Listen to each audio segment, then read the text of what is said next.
What's going on, everyone? Thank you so much for joining me on this episode of The Missing Link. Today, I have LANITA LADAIS. She is a celebrity makeup artist, and she will be joining me to speak about her journey. I just want to say thank you so much for everyone that is joining us, that's in the chat. Definitely, if you have any questions, if you have any comments, definitely put them in the chat. And if we have enough time, hopefully I can get to some of those questions because I know you guys always have questions. Anyway, let me now introduce you to everyone, or let me introduce everyone to LANITA LADAIS. What's going on, beautiful? How are you? I am well. Hi. I was trying to get this whole little setup. Hold on, give me 1 second. Hi, okay. Everyone. Look at your necklace. Oh my God. Thank you. Girl, you know it always has to be some drama and some foolishness with me. You know that. You always have bomb pieces. So I love it. Thank you. Thank you. You as well. Thank you, honey. I'm trying to keep up with you. You've been working them necklaces and them bomb pieces for a long time. I'm like, hold on. Okay. I'm like, I fight a little bit, and it's okay because I'm trying to follow the best, honey. So I love it. I love it. Thank you so much for joining me today. I think this is an amazing, thank you for having me. Opportunity. I've been following you for some years now, and you have definitely been all over the place. I've seen you on movies, on movie sets. I've seen you work with a lot of celebrities and everything. And I think that everyone that will tune in today and also watch the replay of this will definitely get some great information from you. So I definitely appreciate you being here. Absolutely, love. Thank you so much for having me. Yes. So I everyone knows on The Missing Link, I jump right in. Okay. I jump right in with the questions, and these are not hard questions. These are really about you. So, and you know you the best. So. I think I do last time I checked, but you know. Okay. So my very first question to you is, who is LANITA LADAIS? Oh, LANITA LADAIS is a mom, an entrepreneur, a hustler, a makeup artist, stylist, bartender, a lady that wears a whole bunch of hats. So. Honey, nowadays they say if you're trying to become a millionaire, you need 7 streams of income, and you're like almost there. So okay. You got like 1 stream left to go. Let's get it. Right, exactly. So where are you from? Where did you grow up? I was born and raised in Washington, D.C. And for our DMV folks, yes, born and raised in DC and Columbia Hospital for the real DC people, so they know I'm not from PG, I'm not from Arlington or anything, right here in the district. Yeah. So, okay. So with that background, how was it growing up in the DC area? It definitely prepared me for the life that I'm living now. Always had a lot of culture, a lot of art, a lot of beauty to it. And it's the city. And the city life definitely prepared me for the journey that I'm in now, as far as the beauty industry, as far as the fashion industry. It prepared me for those things because I kind of look at it like my concrete jungle of where I came up that gave me my stripes for what it is I do now. So it's definitely impacted a lot. A lot of my influence has come from my city. So absolutely. And that's one of the reasons why I just wanted to ask that question. I knew you from DC, and it's so much culture and influence there. And I think that's amazing. And I think a lot of people think of DC as like government, the government's town, the government, it's government workers and clock in, clock out. And it's so much more than just that. So. And it is all of that. It really is, but it's so much more. Absolutely. Yeah, absolutely. So what did you want to be growing up? God, what didn't I want to be? I wanted to be a lawyer. I wanted to be a ballerina, a model. I wanted to be, all these things. I wanted to be a police officer, but I just didn't want to be the person giving out the tickets. I wanted to work homicide. It's been so many things. so many career changes. And we talked about by the time I was 12. Like, Yeah. so yeah. Absolutely. But that shows also the creative side of your brain, because I was the same way. So I get it. Absolutely. Yeah. Absolutely. So speaking of which, you wanted to become all these things growing up before the age of 12. You at where you are right now in your life, what did you end up becoming? I ended up becoming, well, short background story. So, when I was 13, I started modeling. Um, my first professional contract, I wasn't able to sign it because I was still underage. I was 17, so my mom had signed it.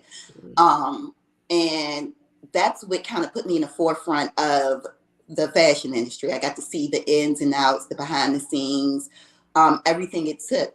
And so in modeling, I realized I was more interested in behind the scenes than I was in front of the scenes. And that's what kind of segued me to makeup and fashion. That's what generated my passion and my love for the industry. So that's how I segue into becoming a makeup artist. So do you only do makeup, or do you also do styling as well? Because obviously we see like you are in touch with your fashion. So like, do you do style? Like, is it just strictly makeup? You say you were behind the scenes. So do you do like everything? Like, what exactly do you do like behind the scenes? Absolutely. So it really depends. I work on my start in makeup, of course. It came to the counter, and then my own building my own clientele. But then I segued into television and film, and it was definitely just a dope look for what I was doing. Let's see. It kind of segued me into it because I was always into style. I was a fashion merchandising major in college, and so Awesome. doing that, I already knew how to sew and design and those things, but I wanted to focus more so on styling. And so being behind the scenes, when somebody figures out that you have more than one talent, you become way Mhm. more valuable. Yeah. And I just started getting hired for styling gigs and makeup gigs, all the same. So I do both of them, and I love both of them, with a huge passion. So Yeah. yeah. Yes. Okay. So with your makeup, when did you start doing makeup? Like you said, you know what? I want to take this serious. This is what I want to do. Like, when did you start doing makeup? I was okay. Let me say this: when I started doing makeup, I was officially licensed as a cosmetologist when I was 23. But like I said, modeling when I was younger, getting in behind the scenes. There was times that I was in the behind stage beating faces when I was, 18 and 19 and all of that. But my official start, I came out of college. I had my daughter, and literally after I had my daughter, I enrolled in cosmetology school. Mm, And it just went on from there. mhm. Do you have to have a license in Abs- order to do makeup? Absolutely not. Some of the greats now Mhm. are self-taught, Um, me, I like to think and dream bigger. They say if your Mhm. dreams don't scare you, then guess what? You're not dreaming big enough. Right. So for me, I know I wanted to be this traveling celebrity makeup artist. I wanted to have a brick and mortar because what I also do is aesthetics. I'm an esthetician. Now Mm, you have to have a license to be that. mhm. But yeah, I do. I don't just focus on the outside beauty. I focus on the actual skincare too. You got to clean Right. it up before you cover it up, and that was one of my big things. So I was just kind of thinking bigger in that realm, and that's why I went to cosmetology school. Mm. Now, say for instance, if someone's interested in going to school for cosmetology, where can they find the information to go to school? Like, is it better to actually go to a school where it's hands-on, or can you take online classes? Like, how does that work with the education in being a cosmetologist? Well, in 2022, I'm sure anything is possible. Like, uh, Facts. But first, it's focusing on what exactly you want to do with your when you go into cosmetology school, because you can be a hairstylist, a makeup artist, um, you could be a barber, you could be an esthetician. There's so many rams inside of cosmetology. So it's deciding what you want to be first, and then honing in on that skill set. Um, of what it is you want to do. And then you have to research the schools that are in your area. Um, what are these cosmetology schools known for? Um, what are their focuses? What's the price point? You know, because you got to be able to afford it. You know, do they offer scholarships? Do they offer grants? Things of that nature. So you want to be able to do your research when you're going to cosmetology school, or any school for that matter. Right. About what it's going to bring to you, what it's going to offer you, what's going to set you on the right path. Because at that point, ultimately, when you go to school for anything, when you decide to take a trade or you go to college or whatever, you are pretty much investing in you. And so you have to make sure that you're able to return a great investment on, or you're able to get a return of a great investment when you're investing all the time and energy that you have to do in any trade, especially cosmetology. So. So how much is cosmetology school? Like around the price range of how much it would be? And how long do you have to go to school for cosmetology? Back in 1976, when I know. You're not that old.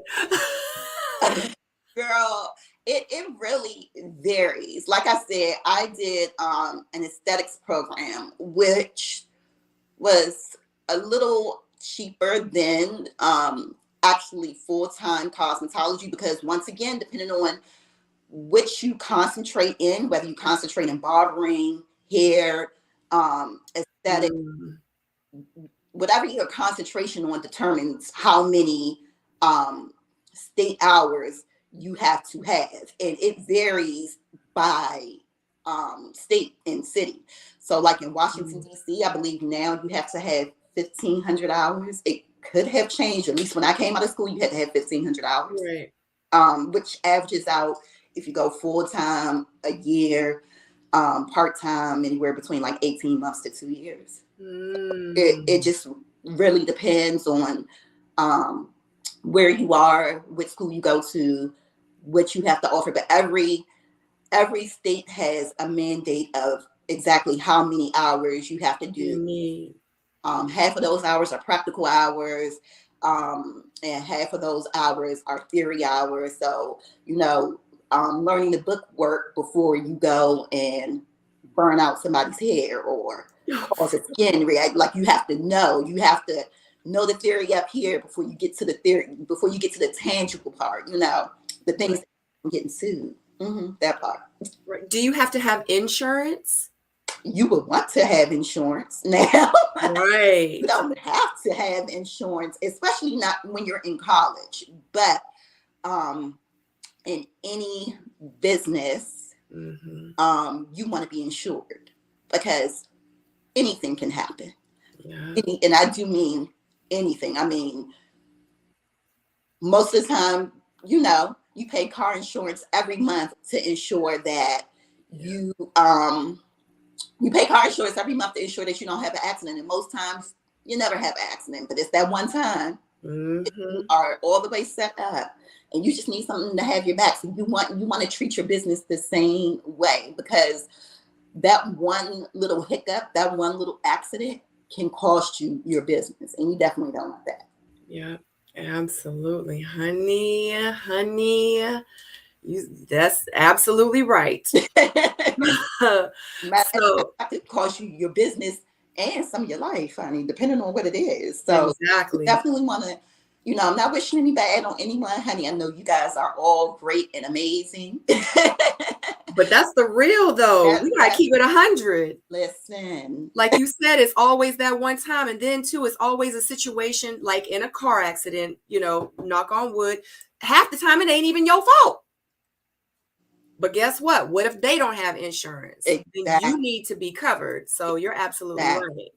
I mean, it means so much to, like, that was one of the first things I did when I came out of cosmetology school, because it's like, you know, say for instance, when I came out, I was working in salons. You can't always depend on that salon to insure you. Even though you're working at a salon, you have to look at yourself as a separate business entity. You are an individual contractor, if you will. So you have to look at yourself like that, because once again, anything can happen, and you don't want to have to depend on anyone but yourself. So, yeah, and it's not that expensive, guys. It's, you know, what we pay when we go out to eat, or that pair of shoes you just got. Yep. Honey, that night you went to the club, all them drinks you got, all of that, that's your insurance money. Pay it up. Yep. And that's facts. And that's facts. But you know, the thing is I'm so glad that you said that, because a lot of people, I don't think they realize that. Like you do, like you're a makeup artist and you like, yeah, you should have insurance. And you would never think that, I'm sure you have any business, period.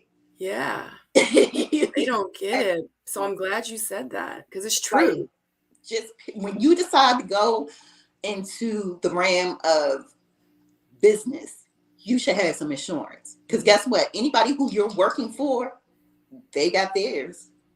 You better get yours. Yeah. I'm so glad you said it, because I already know people that are going to watch this video and they're going to be like, I want to be a makeup artist. Let me watch the video.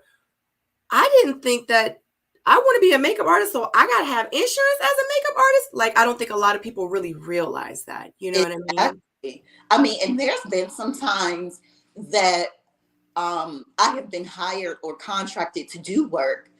And when I've been hired and contracted to do specific work, they have required me to have insurance. I'm a liability to them. Exactly. You know, so it's way bigger than what the average person can think it is. And the reason you have insurance is, it's not even for the biggest things. Story, years ago, I was going to do a job in LA and pretty much lost my makeup bag, lost my pretty much kit.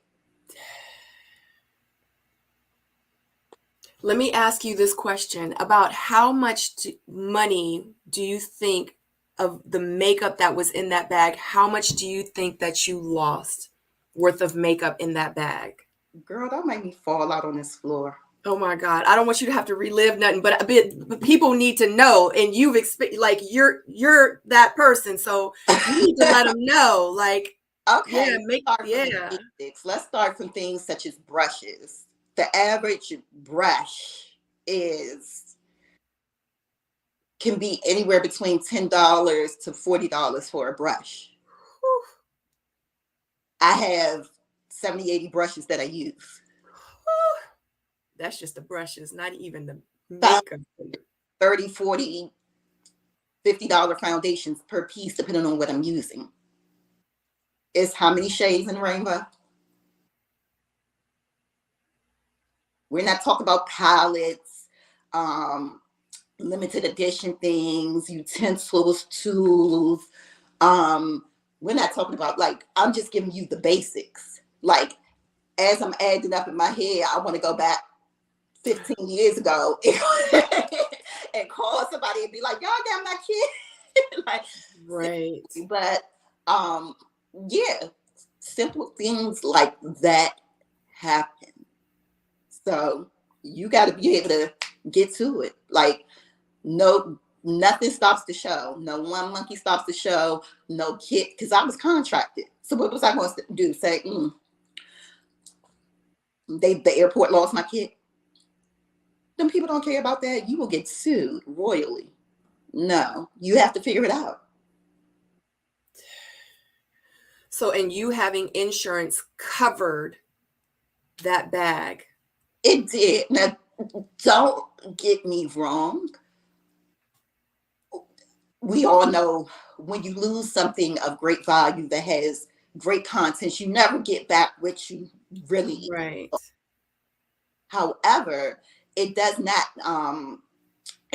negate the fact that you still need some type of covering, because some help was better than no help. None. And so when you have insurance, just like anything, you have to be able to cover the cost. And what I mean by that is, when you buy things, when I buy anything for my business or not for my business, ask somebody about it. But when I buy it, I keep the receipts. Keep every receipt, because you have to be able to say, or when I went to the insurance company, I had to be able to say all of Yep. this. Yep. This is what I lost. This is how detrimental it was to my life. You know what I'm saying? You have to be able to say that. You have to be able to prove it. It's not, oh, I lost it, because the insurance company, their job is to not pay you, or Yeah. pay you the least amount of money possible. Yep. So if you don't have any receipts and you come up to them, they'll mess around and value your kit at $250. And I'm looking back at them like, sir, that's how much the case costs. Right. So what are we talking about? So it's you have to think of, think about the greats, honey. Miss Tina Turner got her legs insured. Right. Honey, why? That's part of her bread and butter. Insurance, y'all. Insurance. And I'm not, you should have insurance just in life, in your personal life, your business life, this life, that life. Get some insurance. Honey, honey, honey. I'm telling you, I'm telling you, I'm telling you. Y'all heard that right. Insurance. Okay. Jeez. All right. Yes. That's a great gem. Okay. I know, but I would love for you to let the people know. What celebrities have you worked with? Because you are a celebrity makeup artist. Period. Point blank. I've seen it.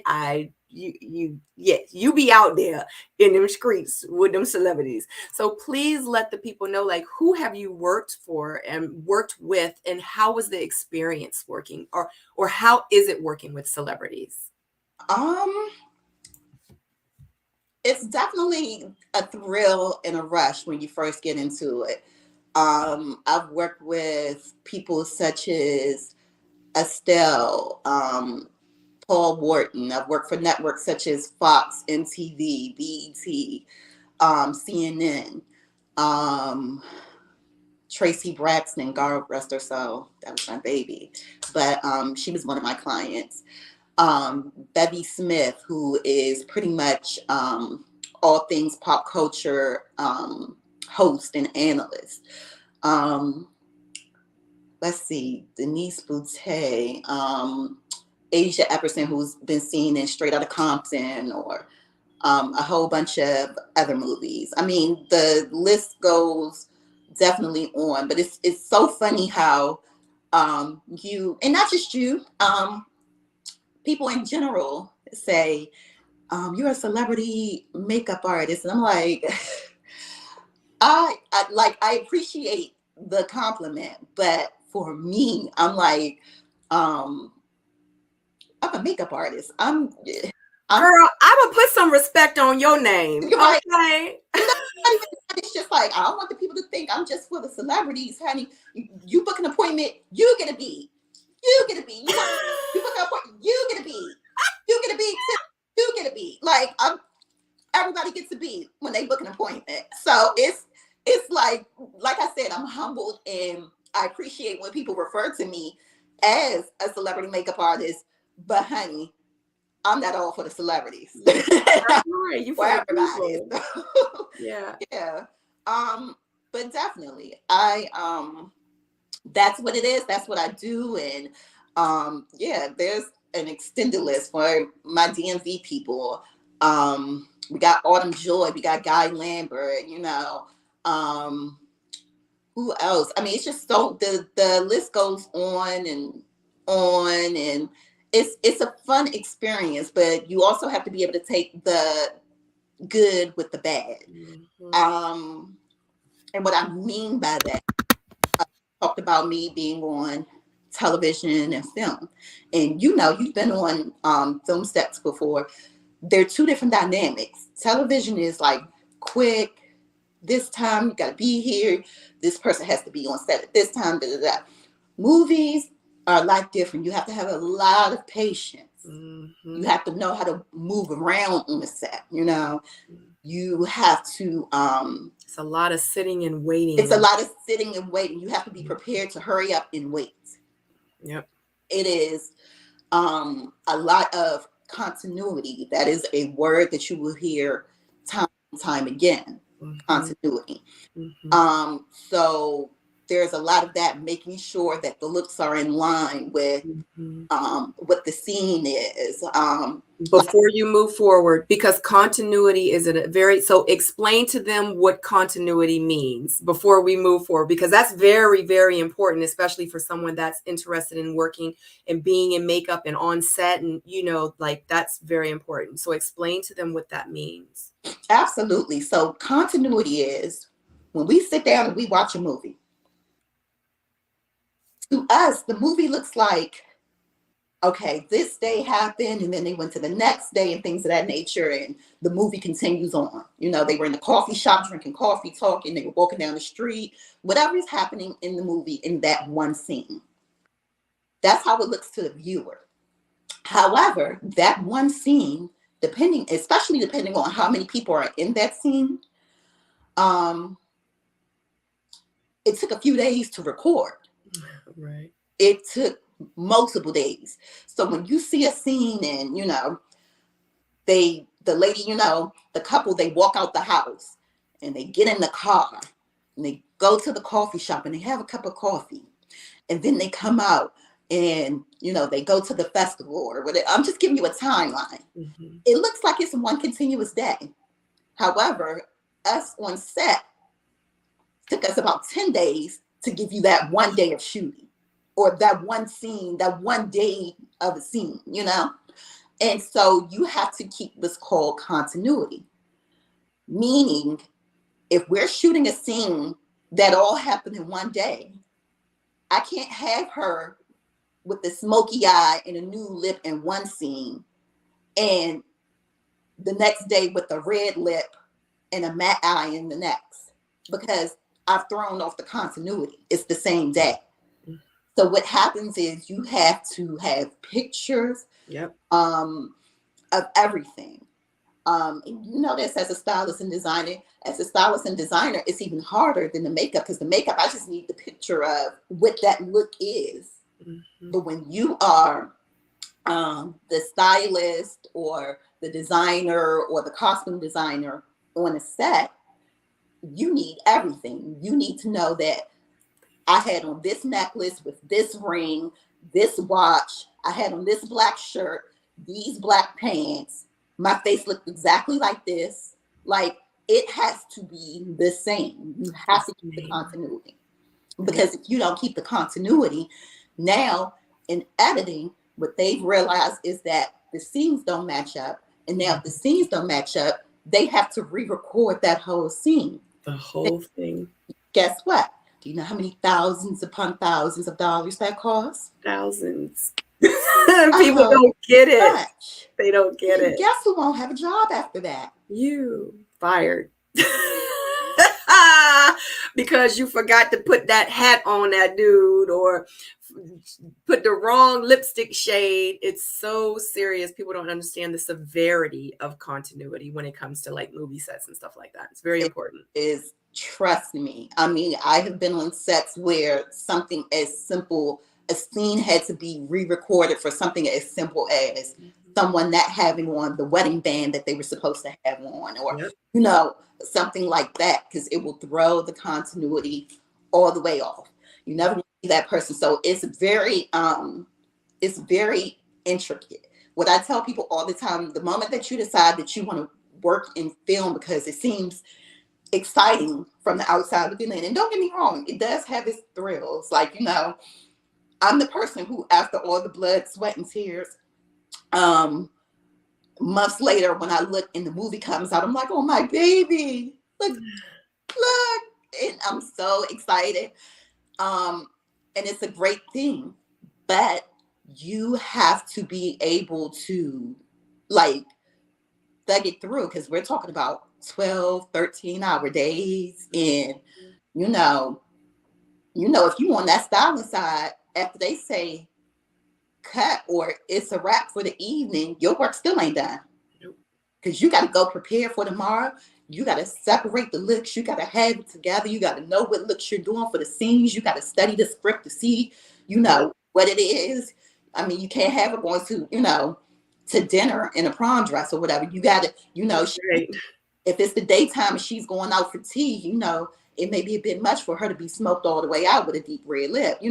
Right. It really depends. And so you have to be able to study the script and imagine yourself as this character. How would they look? How would they dress? And when you imagine yourself, you have to understand who the character is, because the character isn't you. The character isn't the talent either. The character is the character. And so you have to understand who the character is when you're creating a look for someone. So it's definitely a lot of homework and a lot of research when you go into film. Yeah. So speaking of film, which movie sets? Because I know just last year you worked on 2 like major movie sets that, if I can remember. So Yeah. what are some of the movie sets that you've worked on, and let them know where they appeared so the viewers can go back and actually watch the movies and say, Yeah. she did the makeup for that. Last year, the set that you saw me on was wait a minute. The Christmas Lottery. There we go. I had to make sure I had it right. The Christmas Lottery. And that was starring Reginald Vell Johnson, who we all know as Carl Winslow on Family Matters. Miss Asia Epperson, who, like I said, she was in Straight Outta Compton. She was in many different movies. Let's see. It also had Miss what is her name? Candace. Don't kill me. I can't remember her last name. Candace Dillard? Dillard. Candace Dillard? Okay. From the Real Housewives of Potomac. It had Brave Williams in it. And she's, the number of movies she's in is countless. And all 3 of these ladies are also very amazing musical entertainers. It also had rest her soul, Tracy Braxton in it, but a lot of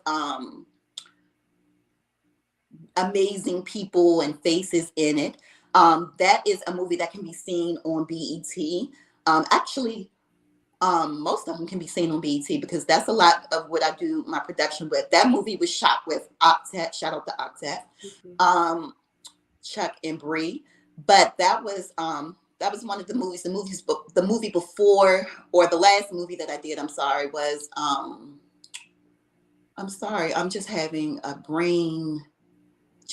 Wasn't it something Christmas?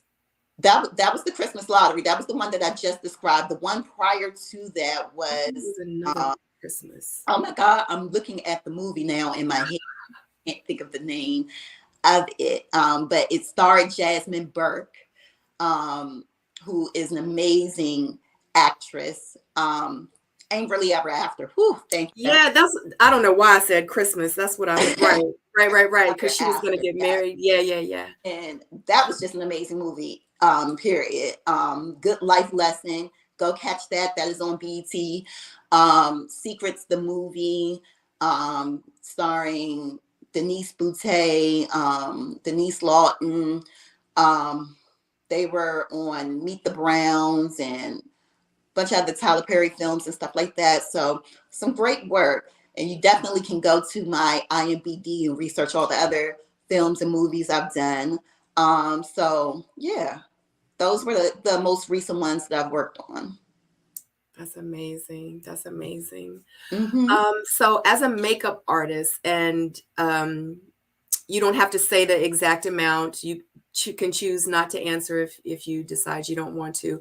But with the jobs that you get, like, how much do you usually get paid for like a beat, like for someone that wants to get their face done for a wedding? And I know all the prices will differ also too, depending on the levels of where you are in your life. Like, your day 56 is not going to be someone's day 3,400, so I know the prices would be different. But around the price range of how much would you say, like someone that does makeup for someone's wedding or for a photo shoot, and the difference in the price of how much it would be for a video shoot or for a movie, kind of give them an idea. So the price is definitely going to differ. And I'm going to tell you why.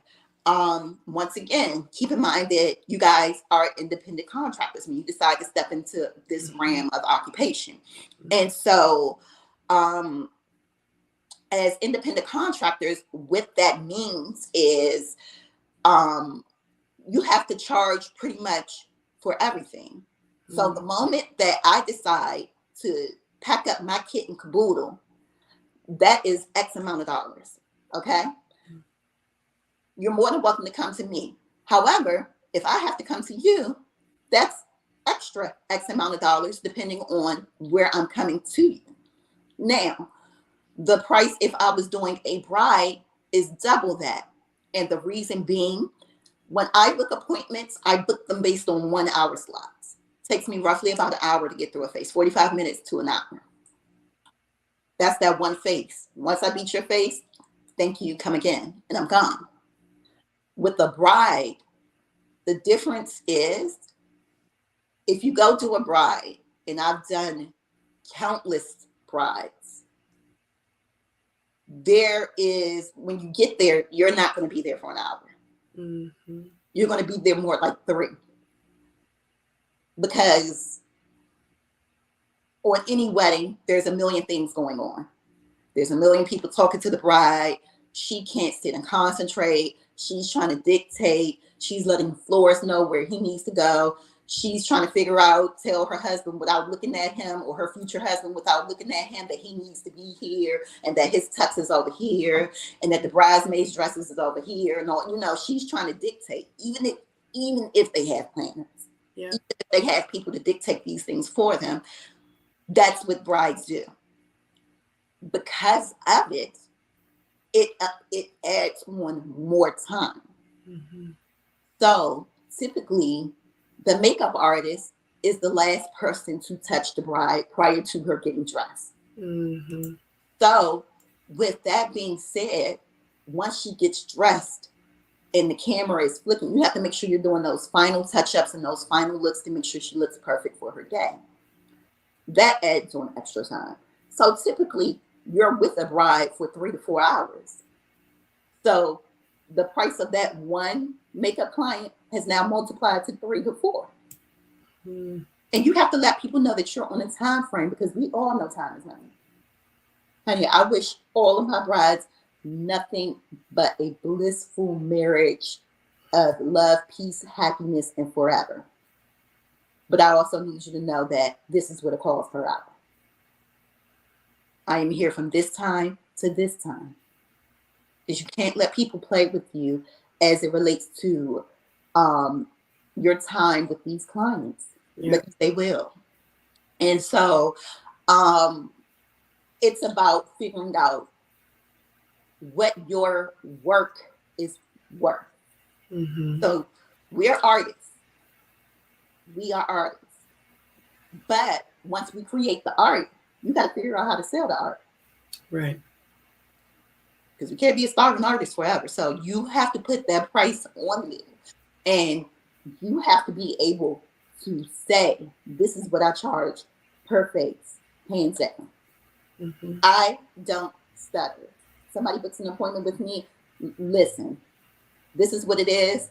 There's a 25% non-refundable deposit to book an appointment. Mm-hmm. Honey, because guess what? If the deposit is not paid, this is nothing but a good idea. Right. Facts. Without deposit, this is nothing but a good idea. Mm-hmm.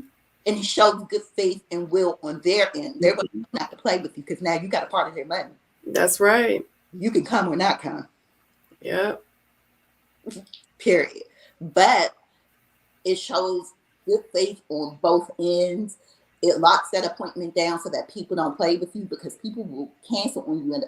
And these are all lessons that I learned. So, like, I'm not talking as this person who had it all together. No, I'm telling you all this stuff so you don't make the mistakes that I made. And you still will, just make some mistakes, because I'm trying to hip you to the old ones, honey.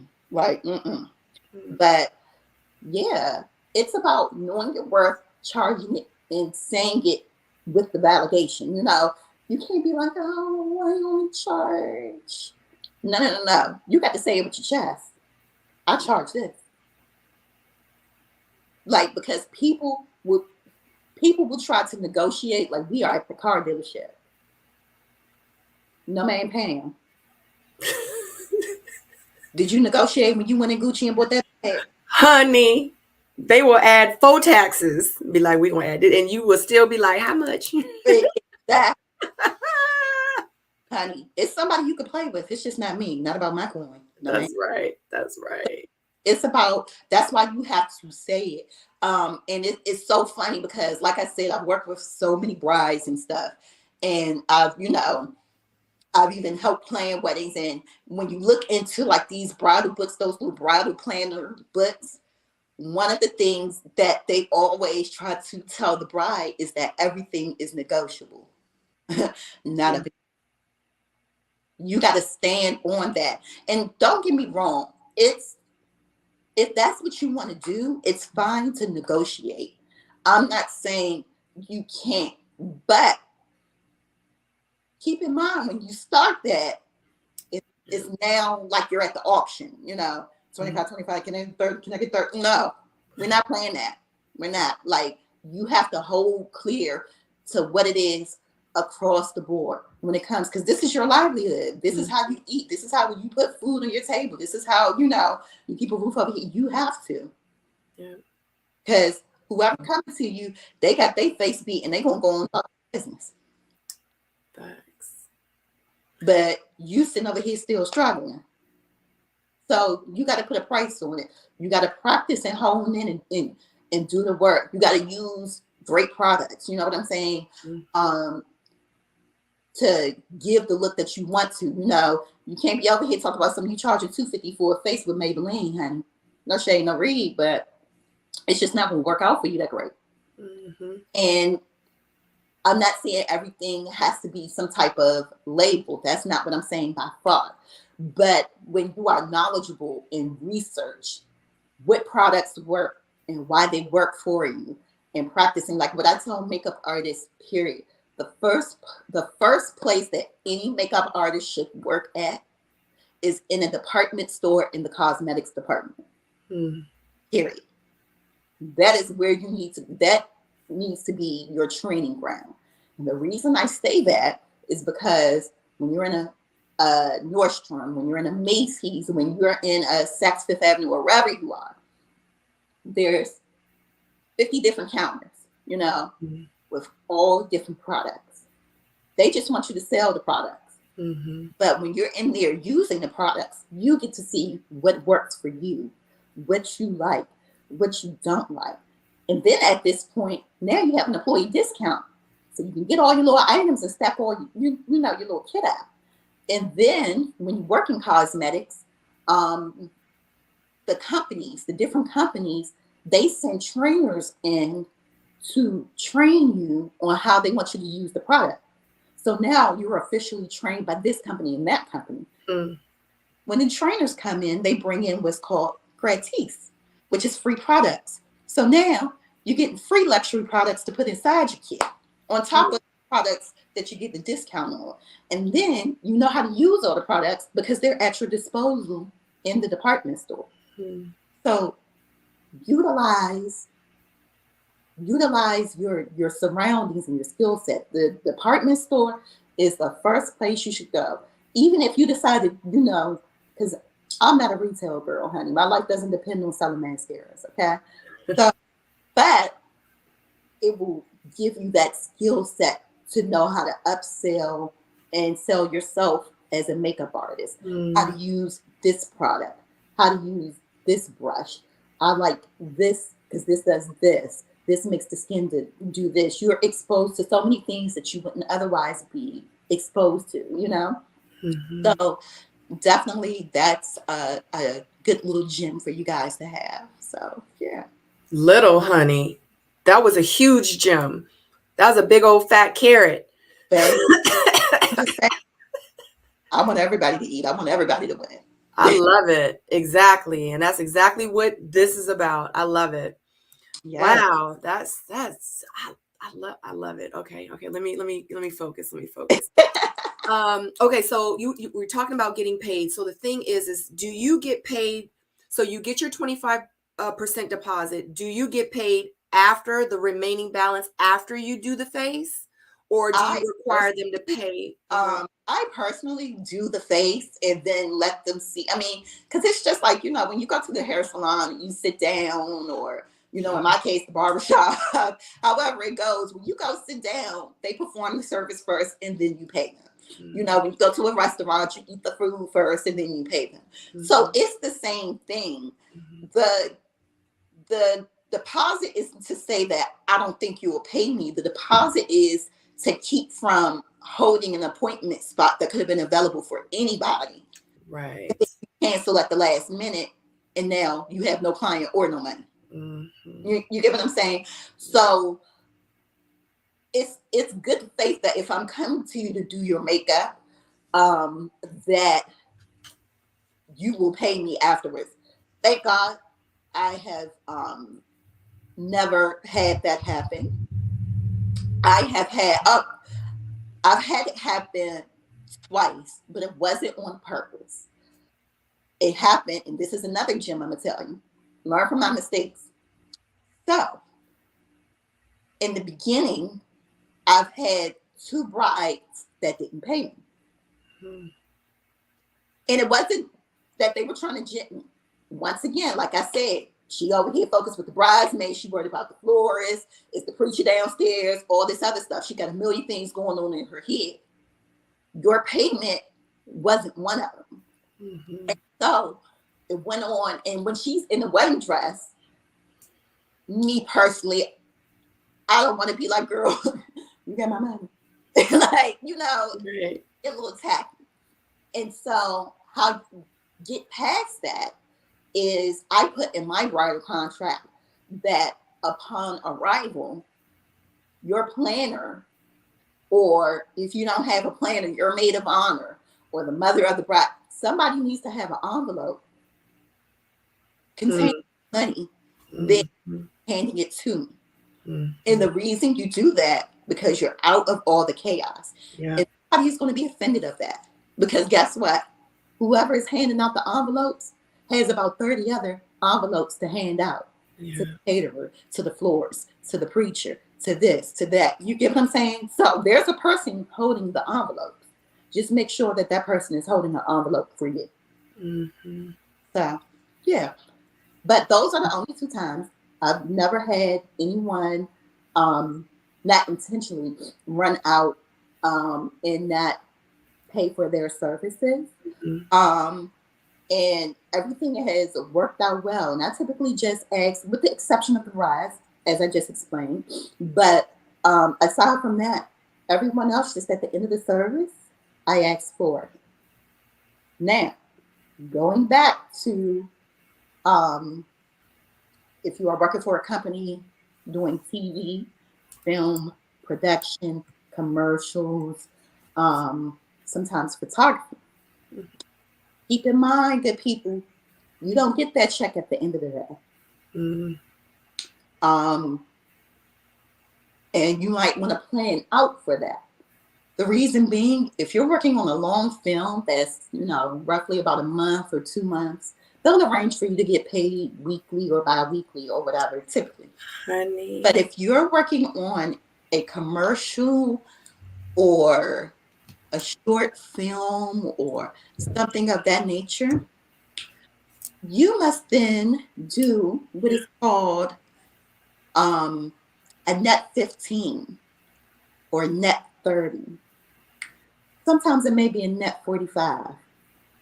And for the low production companies, they may ask you for a net 60, but I don't do net 60, honey. And what that is you sign a contract, or in production, what's known as a deal memo. And it has on that contract the who, what, where, when, and why. The what you're doing, your position, what your day rate is, because at that point, if you are working in production period, you need to know the difference in a day rate, a partial rate, a partial day rate. And what that means is you're a contractor. Hey, I charge this much per face, and this is what the travel fee is, and this is the price. When you're in production, I may be doing multiple faces, and I may be only on set for 4 hours or 5 hours. That's a partial day rate. If I'm on set all day, that's a full day rate. You have to know what your day rate is so that you can charge. And then when they give you that day rate, that's when it comes into your net 15. That net 15 means they're going to pay you in 15 days. They're going to pay you in 30 days. Net 45, they'll pay you in 45 days, because these are entities in corporations and businesses. So they have to be able to pay you out of the payroll. So you need to know that. You need to know how you want them to pay you. You want them to pay you as a sole proprietor, if you want them to pay your business as an LLC. These are all things. So you really got to, it's getting back to understanding your business, getting your business together. So choose for y'all. Choose, y'all pick them up. Honey, yeah, okay. So, okay, real quick, have you ever had a situation where, let's say, you did someone's face and then they were like, I don't like it, I don't want to pay you? Yes. How did you handle that? And it happened in a weird way. So before I set anyone's face, I asked them what look they want, and I asked people to send me pictures. And then from there, we go and we create and we build the face and all of that. Before I set them and do the finishing touches, I have them look in the mirror and they say, oh yeah, I love it. You know, they'll pause and they'll take the look and they're like, oh, I love it. And they'll go on about their business. So the one time I had a customer that did not like, well, the customer didn't like their face. Somebody else didn't like their face. And I'll explain. One of the things that I do is I do makeup for all. And when I say I do makeup for all, I do makeup for all, including the deceased. And when I first started doing it, I would just go in and do the makeup. Well, here's the fun fact when you do, if you guys ever want to branch over into the other side and do mortuary makeup. Wow. Depending on how someone died, they may or may not look like how they normally look. And so I had this client, I had been hired to do the makeup. And I did the makeup. And I thought she was beautiful. What I didn't know was that she had cancer. And she had passed away in her apartment. And when she had passed away in her apartment, it was about 4 or 5 days before they found her. And so the lady had fair skin. And by the time she was laying on my table, she was a few shades lighter than my shirt. I didn't know that. But me not knowing then what I know now, I don't do their makeup without having an actual picture. Photo of them. Of what they look like. Wow. And then at that point, I can decide whether or not I'm going to take that job. Because sometimes the body can be in a condition to where you don't know. Right. Or you can't bring them back. Wow. So sometimes I have to opt to step out. And so what happened with this lady was darker. And I didn't know that. And so the family And they were like, oh my gosh, she doesn't look like her. She doesn't look like this. And so the funeral director was there. It was a whole mess. And they showed me the picture. And I was like, y'all might want to close the casket on this one. Like, I'm so sorry. And so the funeral director, he's like, well, you know, she looks totally different and the body was out, y'all, you know. So it able to get fixed, and they understood it wasn't solely my fault. Right. I have to take blame in it. And they were willing to let me redo the makeup. And at that point, I had to opt to say, I'm not willing to do the redo the makeup, because for what you want, she's really going to look casket sharp. She's going to look like Casper the Friendly Ghost laying in this casket. Like, she's not going to look right. Right. And so we went back and forth, and the family, they still paid me because they were good people. And it was definitely a miscommunication on both of our ends. Right. However, that was my only instance in where I had a client that wasn't satisfied. I would have never have thought you would have told me that story. Yeah. Jesus. Yeah. So, like I said, you live and you learn from my mistakes, y'all. That's if y'all decide to go in mortuary makeup. I know half of y'all like, child, bye. Right. But it's good to know, because that could be relevant in someone else's situation, different but the same. Absolutely. You know what I mean? Absolutely. And it's about the way you let a client. The reason I don't have, or I haven't had too many clients that weren't satisfied, is because you have to be upfront and honest with your clients. Yeah. Like, I can't stress that enough. Mm-hmm. You know, I can't tell you the amount of countless times somebody has come to me with a picture of Kim Kardashian, talked about, you see how she looks natural and she doesn't have on any makeup. And I'm like,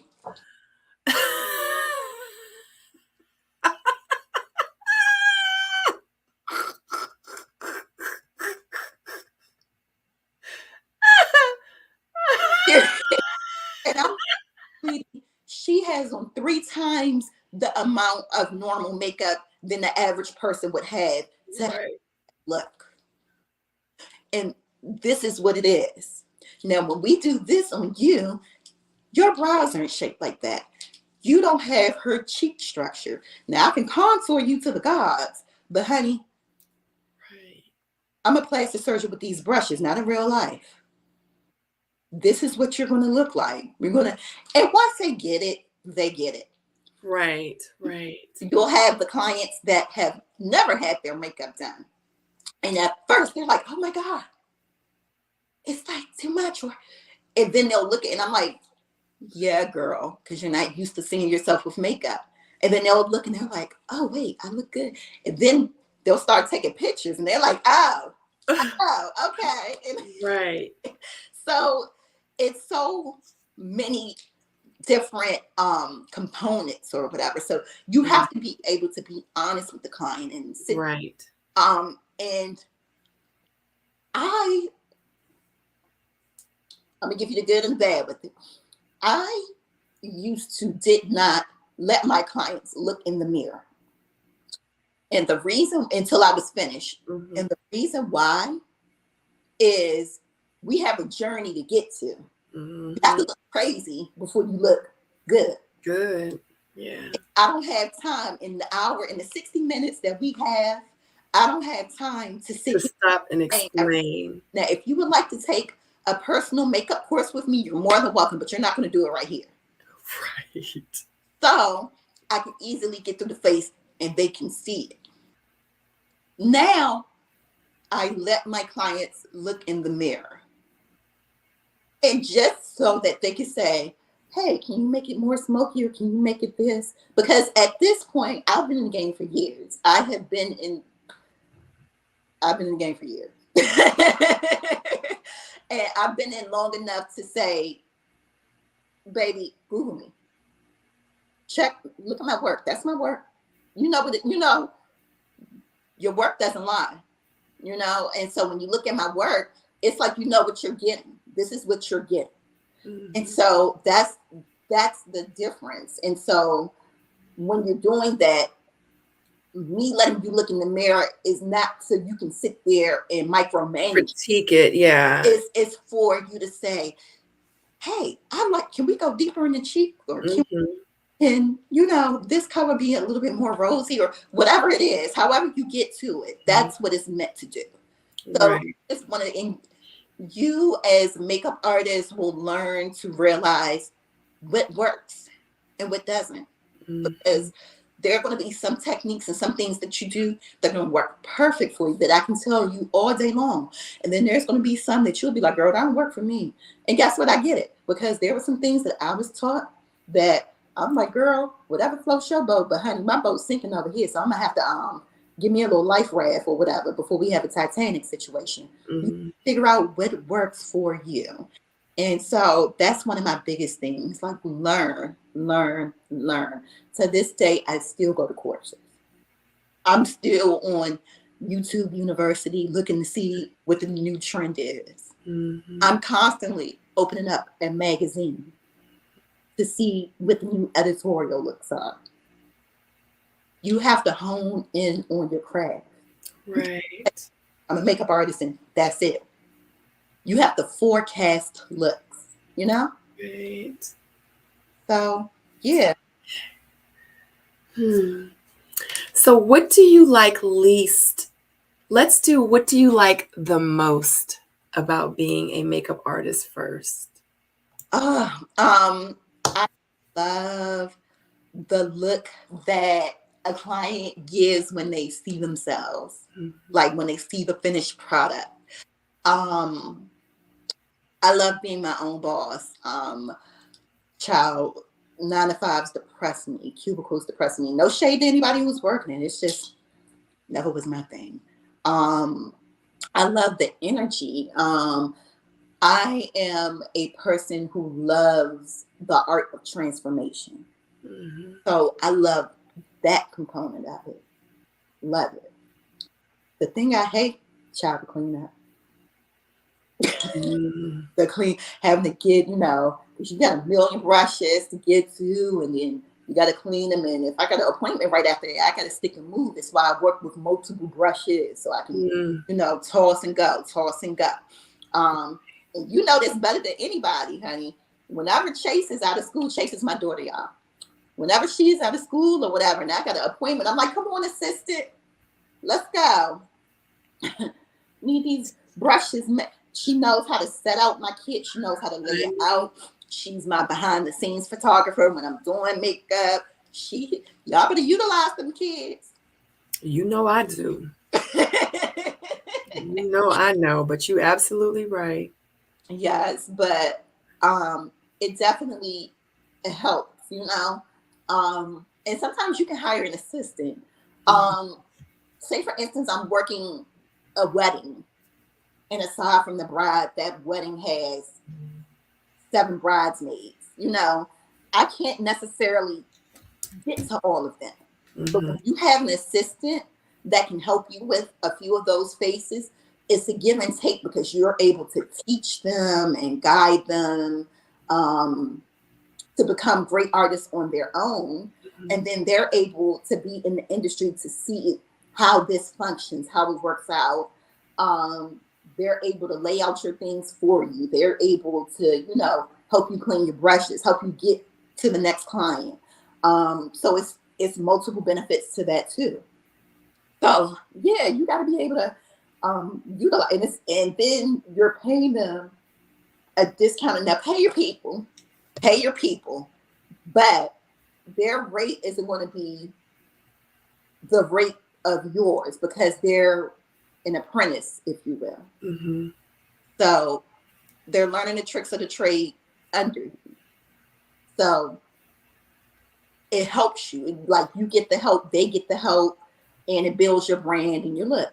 So assistants are always a good thing. It's a good thing that if you are a new makeup artist in the game, to start out as an assistant. because you learn so much. You learn how it is to be on set and how to move around on set, how not to be in the way. You learn how it is to have, to do a photo shoot, how to have the looks geared out, how to have a vision board. You learn, because that's another thing. You guys should have vision boards up for when you're doing things like shoots and photo shoots or whatever, or video shoots or commercials. You should have a vision board. You should know what it looks like. You should say, hey, these are the looks. This is what I want to display on there. This is what she's going to be wearing. You want to have a vision board of how it is, how things are going to be laid out. Because certainly that's what's happening behind the scenes. That's right.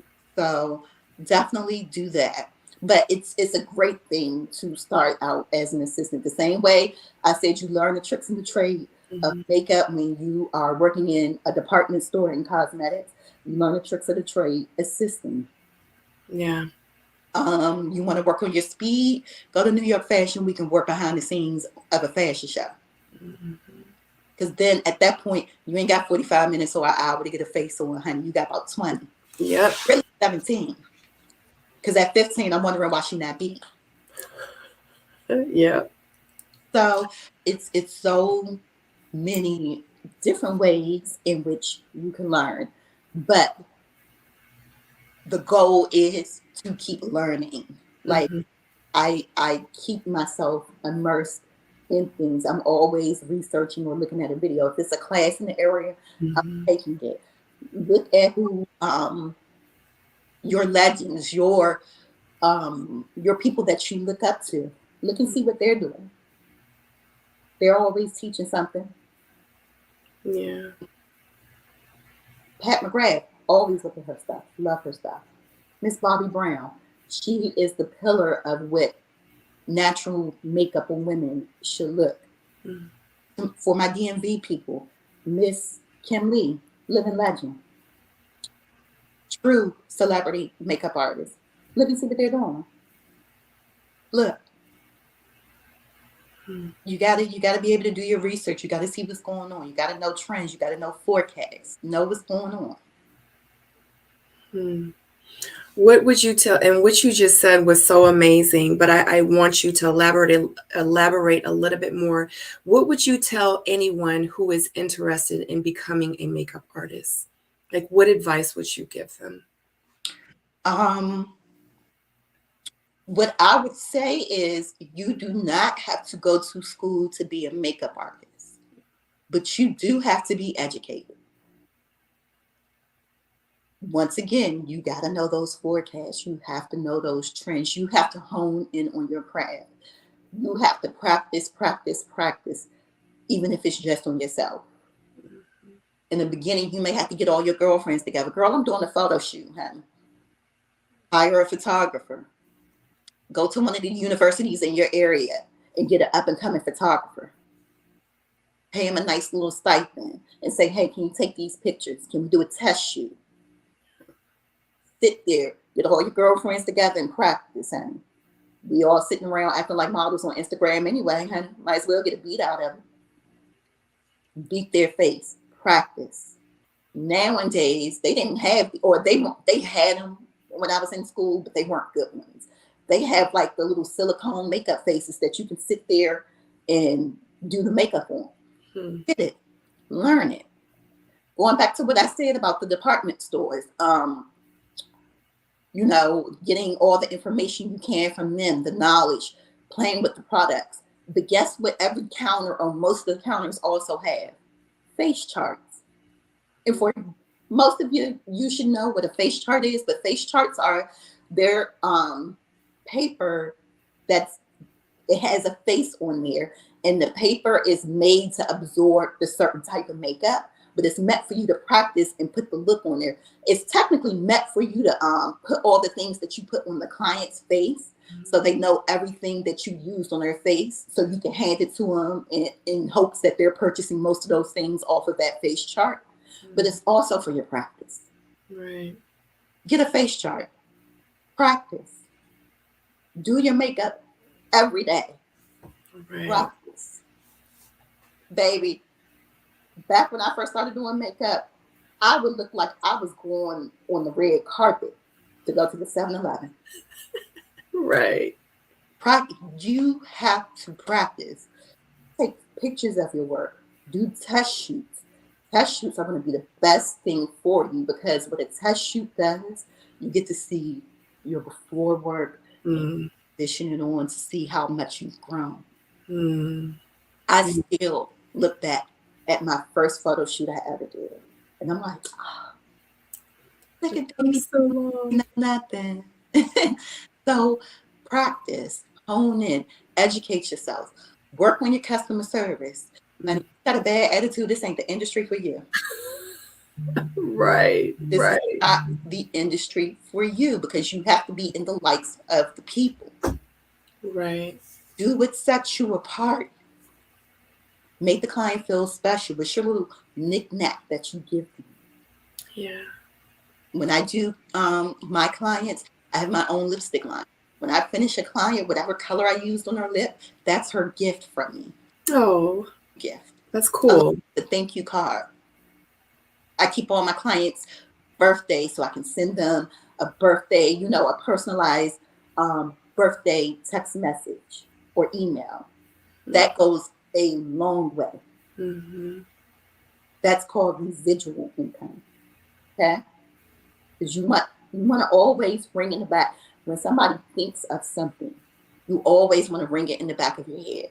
And it's not even always about makeup per se with my clients or doing their makeup. I have clients that when it comes to them, they're like, I just need a whole new, bag and kit, and I don't know what to get and all this. Honey, now I've just been hired to be a personal shopper for your cosmetic needs. You got to get to the hustle how you get to the hustle. But you better. So it's all in it. What I would tell, going back to your original question, what I would tell any makeup artist, immerse yourself in the makeup. Do your mom makeup, do your sister makeup, do your cousin makeup. Each of them down the block, get her to do it because that's the only way. Yeah. And then at that point, when you give what my rate is per face, Yep. You can say it with your chest out. Yep. That would be my advice. Amazing. What projects are you working on? Any projects right now? And would you like to share if so? Yes. So I definitely have a new spring summer line coming out. Hey, congratulations. Yes. So that is coming out. And I have some full emergence events coming up where I have the artist there and you can ask questions, things of that nature. But mostly what it's meant to do is to have a buy black type of audience. So I'll have different vendors there, but everything will be from my Black kings and queens, things that are within the beauty industry, things that are as far as style and clothing. Those events and things are coming up. So you can stay tuned for that. Definitely have, I just wrapped on a documentary where my beauty can be seen. I can't release the name yet because I'm still under contract until they start releasing the sizzlers. But yes, when that comes out, I'll be sure to be screaming it out loud. Yay. Everything. Notice how I said that. I can't say the name. And you know too, Sabrina. Sabrina's the first person who could tell you. When you are working on production, kiddies, you can't be all telling the tea of what's going on the production. Because while you already got your check and you may have already done the services, it's not too late for you to get sued. Or you signed a non-disclosure agreement. That's one of the things that they'll have you sign. So these are all gems, guys. Pick up these gems, honey. Pick them up. Put them in your pocketbook. Keep those in mind. But yes, that is what's also coming up. And yeah, of course, just being able to regularly book an appointment at your leisure. Like I said, it's only one image. Is my pretty much personal business page, but then my beauty business page is only one image beauty. So the things that are happening and coming up will always be on there. But other than that, that is what's coming. So stay tuned for the line. I'm excited. There'll be some giveaways. Um, Definitely for my good clients and followers, and even the new people too. We'll have some cosmetic giveaways too. But yes, definitely stay tuned. I'm excited for you. And that actually was my last question, is where can people find you? So with the Instagram, which everyone, just to let you know, if you go down to the description box below, her Instagram pages are linked there. So if you want to, after the interview, if you want to go and follow her, you can do that. But is it anything else or anywhere else and how they can communicate with you or contact you that you would like to add? Absolutely. So yes, like you said, they're tagged down at the bottom, but any inquiries, period. I do teach courses. I have a few of those coming up too. Excited about those. But anything as far as booking me for appearances, classes, or just an appointment, you can always DM me, or if not DM me, you can always shoot me an email. It is only one image at Gmail, the number one. So you can always shoot me an email for inquiries, and we can get you all booked and set from there. Yay. I'm so excited. Thank you so much, LANITA, for joining me today. No, thank you for having me. This was amazing. Yes, thank you. And I think in the near future that this will absolutely happen again, but I want to be in front of you. Like, I want to be filming you do someone's face. Like, I want to be live there and in person with you. Definitely, definitely. Put it in the universe. I'm gonna manifest it. Oh, you better, honey. And guess what? It's going to manifest quicker than you think, honey. I have some one-on-one interviews in the studio coming up, and I would love if Miss Sabrina Soul could grace me with all this. Okay, I'm excited. We need to talk. We need to talk. Yes, honey, because I always know you be working on some things. Baby. So I know you got some things in the works. What you feed will grow, what you don't will die. What you feed will grow, what you don't will die.